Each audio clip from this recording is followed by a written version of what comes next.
Welcome, my dear friends. Today, the topic is about law of reciprocal proportion. This law has been given by Richer.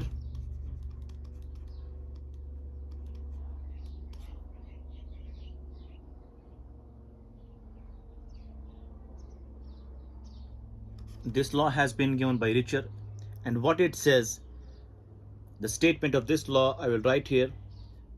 When two elements combine separately,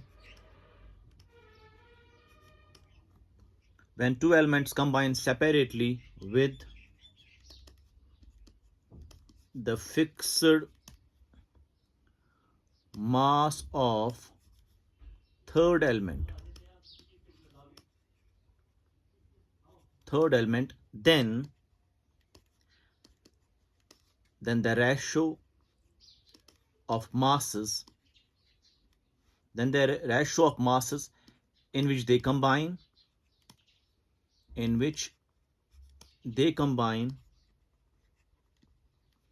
and the ratio and the masses. So when two elements combine separately with the fixed mass of third element, then the ratio of masses in which they combine and the masses in which they combine themselves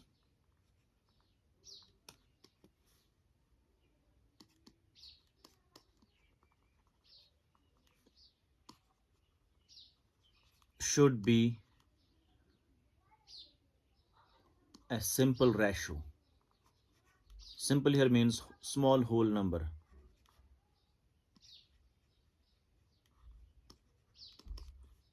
Should be a simple ratio.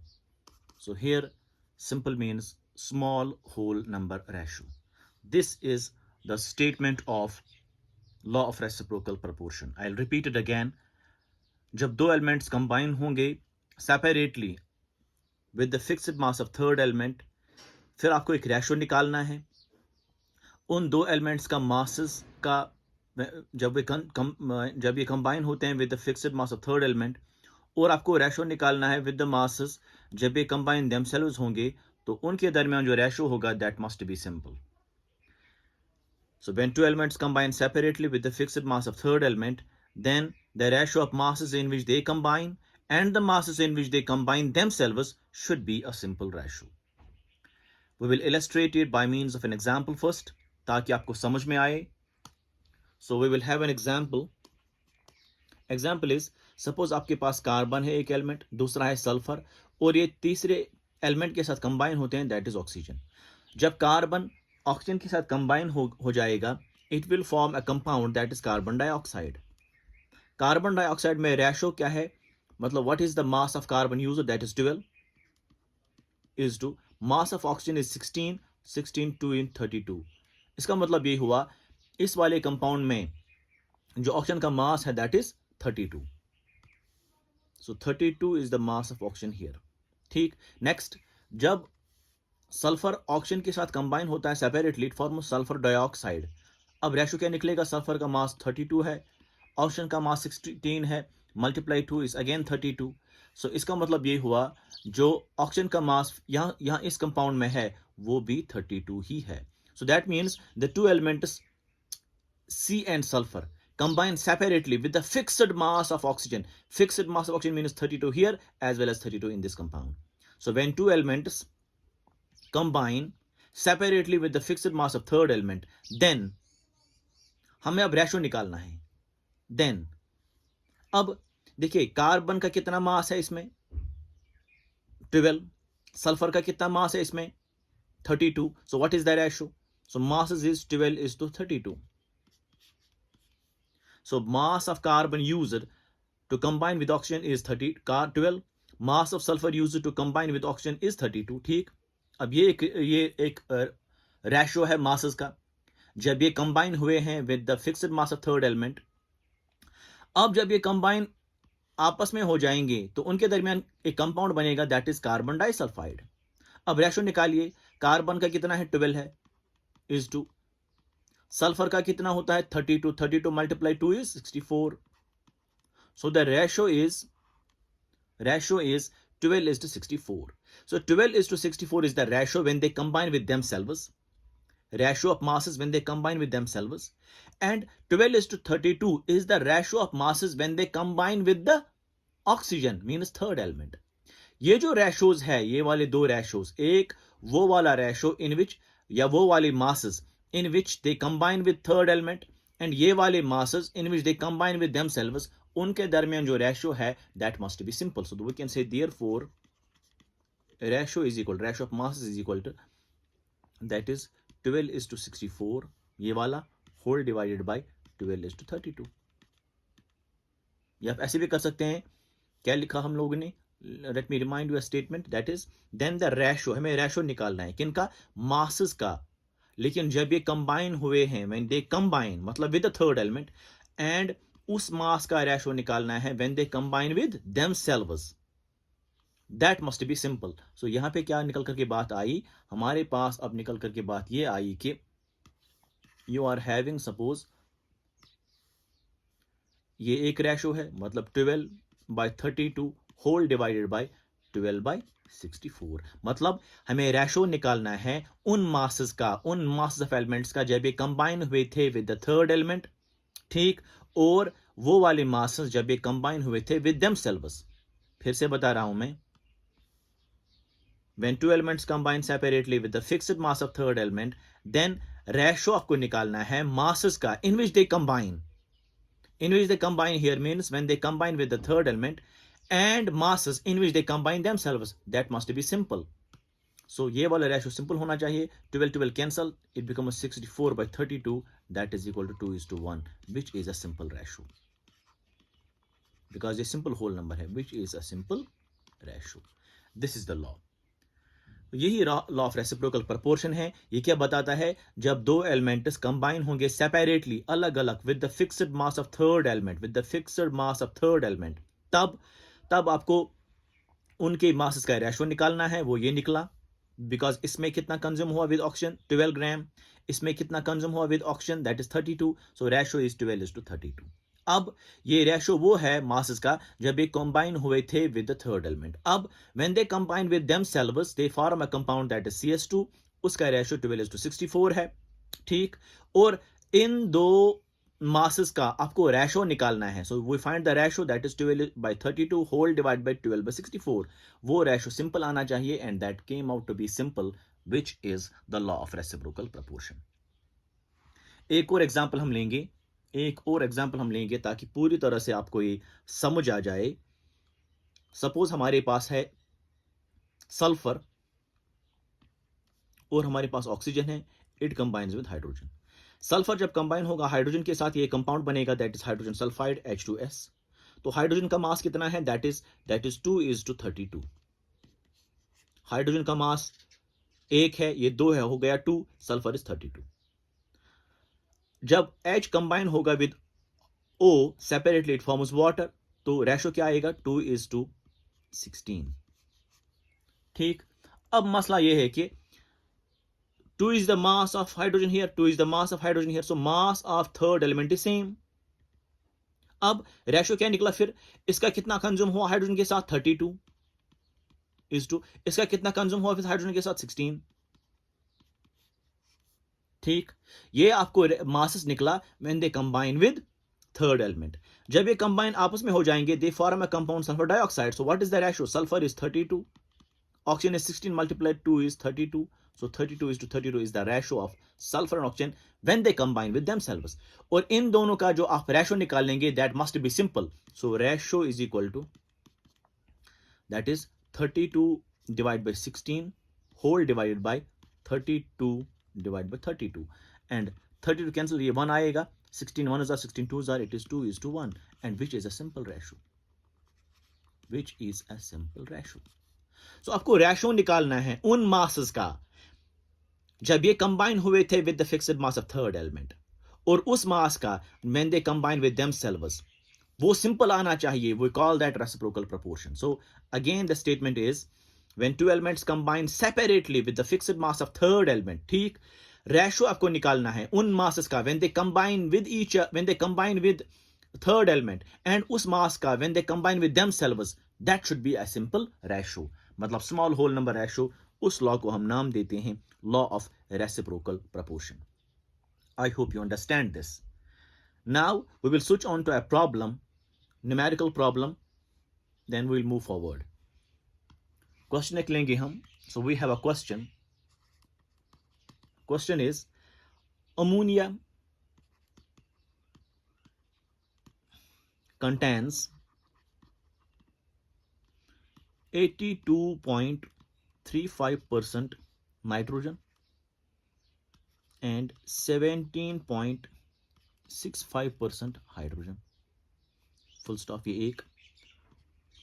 Water contains 88.9% oxygen and 11.1% hydrogen. तीसरा, nitrogen trioxide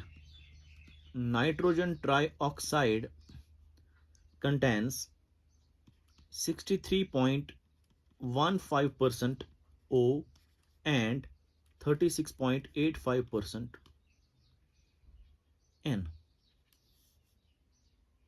आपको show करना है, show the data obeys what? Law of reciprocal proportion. Show the data obeys law of reciprocal proportion. तो कैसे करेंगे आप ये? तो the solution is, first of all ammonia लेंगे. You will take ammonia first, NH3. So we have ammonia here. First of all, ammonia में N कितना है? N है 82.35%. So N is 82.35% and H यहाँ पे 17.65%. इसका मतलब ये हुआ 17.65%. अगर आप यहाँ पे लेंगे सपोज वाटर, अब नेक्स्ट कंपाउंड वाटर में O कितना है? O is approximately that's 88.9. अब यहाँ पे देख सकते हैं 88.9%. एंड हाइड्रोजन कितना है? Hydrogen is 11.1%. अब देखिए ये दो एलिमेंट जो है nitrogen and oxygen, these are the two elements which combines with the fixed weight of third element. Third element यहाँ पे हाइड्रोजन है और उसका मास फिक्स्ड होना चाहिए, लेकिन यहाँ पे हाइड्रोजन का मास जो है that is not fixed, that is 17.65 in first compound and 11.5 in the second. So that must be simple, that must be a constant mass, because you have here, you have actually, यहाँ पे मैं दिखाऊंगा, it's N, it is H and this is H here and this is O here. जब ये combine होता है इसके साथ तो NH3 बनता है, ये कंबाइन होता है इसके तो वाटर बनता है. अब थर्ड एलिमेंट हाइड्रोजन है, उसका मास सेम होना चाहिए, लेकिन इसका मास कितना है? 17.65 इन केस ऑफ अमोनिया. इसका मास कितना है वाटर के साथ जब मिला? That is 11.1%. So that is different. So we will keep their masses first fixed. How we keep their masses fixed? Let's have a look.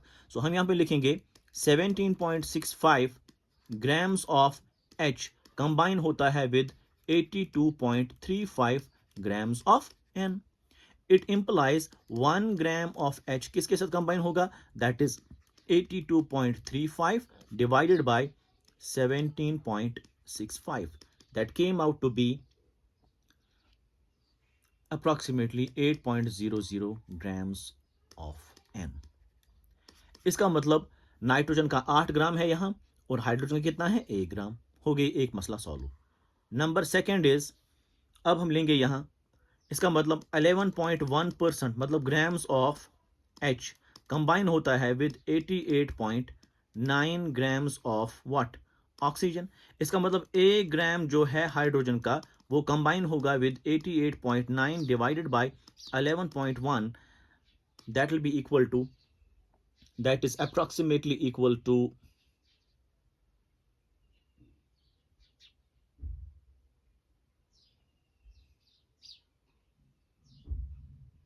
Sorry यहाँ पे आता है ये 8.00 ग्राम्स ऑफ ऑक्सीजन, लेकिन यहाँ पे जो है यहाँ पे इट्स नॉट जब आप डिवाइड करेंगे it won't come out to be this. It is basically 4.66 grams of nitrogen. यहाँ पे 8 आएगा. इसका मतलब 1 ग्राम अब इसका होगा हाइड्रोजन का. 1 ग्राम हाइड्रोजन का है, मतलब weight of hydrogen is fixed ना 1 ग्राम. अब इसका कितना कंज्यूम हुआ है, दैट इज 4.66. अब इसका कितना कंज्यूम हुआ, दैट्स 8. ठीक. अब व्हाट इज द रेशो? सो यहाँ पे 4:66, 4.66 is to 8.0 आएगा रेशो. तो यहाँ पे क्या रेशो आएगा? Ratio of masses when they combine with third element, that is 4.66 is to 8. So the ratio is, हम यहाँ पे लिखेंगे, यहाँ पे जो छोटा रेशो आएगा that is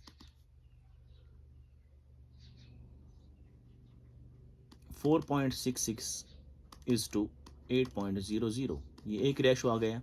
ठीक.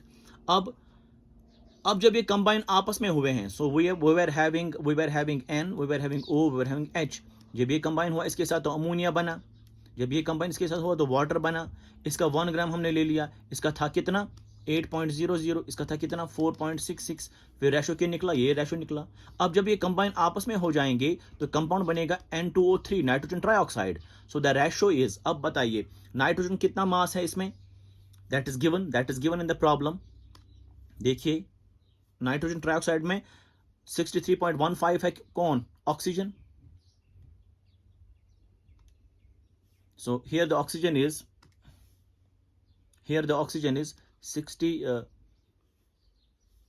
नाइट्रोजन जो है that is 36.85 is to oxygen कितना है, 63.15.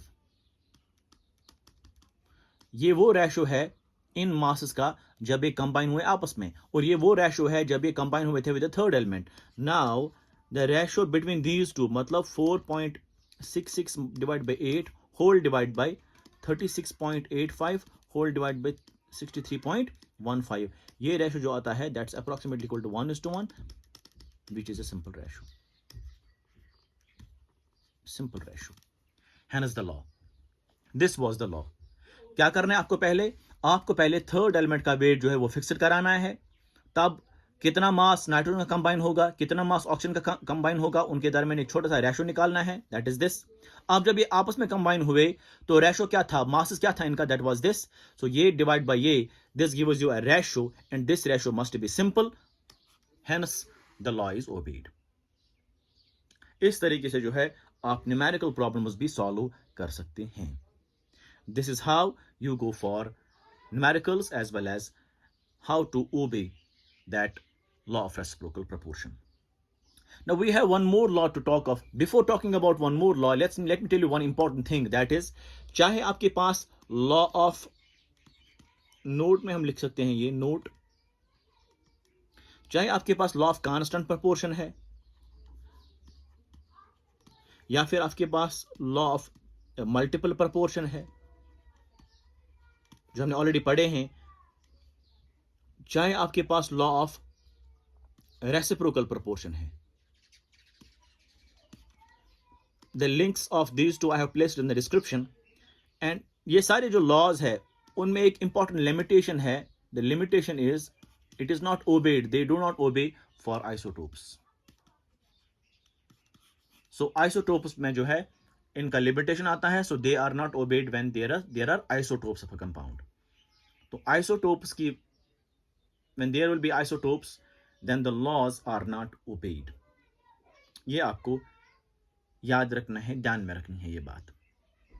अब हमारे पास एक नेक्स्ट लॉ है, that is law of combining volumes. So we have Gay Lussac's law of combining volumes. Gay Lussac's law of combining volumes. Gay-Lussac law of combining volumes. What is it all about? It says, it has been given by Gay-Lussac. It says that whenever gases react together, when gases react, they do so in volumes. मतलब जब भी gases आपस में react करते हैं वो volume के हिसाब से रिएक्ट करते हैं, विच beer a simple ratio,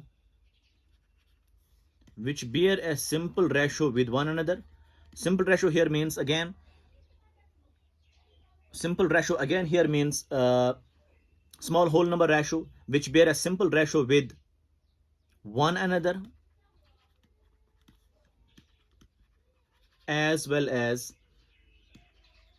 with products if gaseous, if gases. So जब भी आपके पास गैसेस होंगे वो रिएक्ट करेंगे, वो रिएक्ट करते हैं वॉल्यूम के हिसाब से, और उन वॉल्यूम्स का जो रेशो होगा that will be a simple ratio. अगर प्रोडक्ट बी गैसियस होगा उसके साथ भी ये रेशो जो है वो सिंपल होगा. This is the Gay Lussac's law of combining volumes. This is the Gay Lussac's law of combining volumes. Let me illustrate it with some example. So we are having an example. Suppose hydrogen gas जो है it combines with chlorine gas to form 2 times hydrogen chloride gas. ठीक, सारे gases है. अब इसका कितने moles है यहाँ 1, तो हम लिखेंगे 1 volume combines with 1 volume to form 2 volume. इसका मतलब ये हुआ 1 वॉल्यूम अगर आप लेंगे 20 ml, so 20 ml of hydrogen combine होंगे with 20 ml ऑफ क्लोरीन, तो बनाएंगे 40 ml of hydrogen chloride gas. So the ratio is 20 is to 20 is to 40, that is 1 is to 1 is to 2, which is a simple ratio. Which is a simple ratio. Which is a simple ratio. इस law को हम नाम देते हैं law of gases. We will take now a question. So, हमारे पास question है, when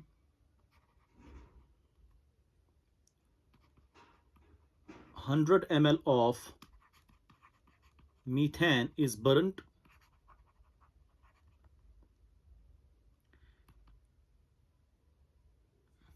it produces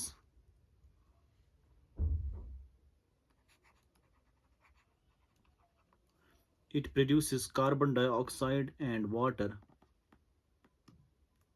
Find the volume of oxygen needed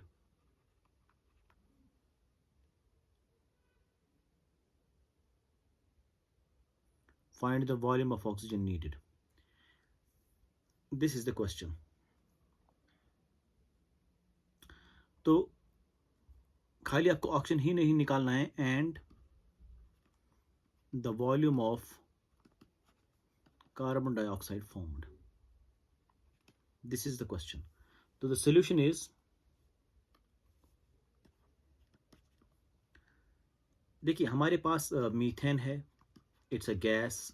once it gets consumed, or we can say once it gets combusted by means of oxygen, it produces carbon dioxide gas and water as liquid. जब water liquid है तो इसका role नहीं बनता है यहाँ. तो जब बैलेंस करेंगे, it is here 2 times, this is here 2 times. 4 hydrogen, एक कार्बन, 4 ऑक्सीजन, और यू हैव 4 ऑक्सीजन हियर, 2 यहाँ और 2 यहाँ. Balanced equation. नाउ इसका मतलब ये हुआ 1 volume of methane combines with 2 volume of oxygen to produce 1 volume of what? Carbon dioxide gas. इसका मतलब ये हुआ, अगर आपके पास सपोज कितना दिया हुआ है मीथेन 100 ml, तो 100 ml ऑफ मीथेन जब दिया हुआ है तो it will surely combine with 200 ml, because 1 volume combines with 2 volumes. It means अगर ये 100 है तो ये 200 है. सो आपको तो निकला ऑक्सीजन रिक्वायर्ड. दूसरा, 1 वॉल्यूम जब कंबाइन होता है 2 वॉल्यूम की, तो 1 वॉल्यूम ही बनता है. तो अगर ये 100 ml है 1 वॉल्यूम, तो ये भी 100 ml ही बनेगा. So you are getting the volume of carbon dioxide formed as well as the volume of oxygen required to do the combustion. इस तरीके से आप अप्लाई करेंगे लॉ ऑफ गैसेस वॉल्यूम्स. एक दूसरा क्वेश्चन हम लेंगे, क्वेश्चन नंबर 2 हम लेंगे. क्वेश्चन इज, अगर आपके पास ये रिएक्शन है, नाइट्रोजन गैस कंबाइन होता है विद हाइड्रोजन गैस, तो ये बनाता है अमोनिया गैस. ठीक,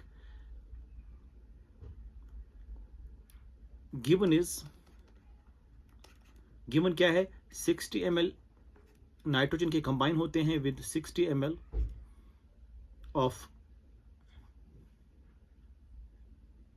हाइड्रोजन, तो आपको बताना है कि ये कितना प्रोड्यूस करेगा मीथेन, ये कितना प्रोड्यूस करेगा ammonia, and find the resultant mixture also, resultant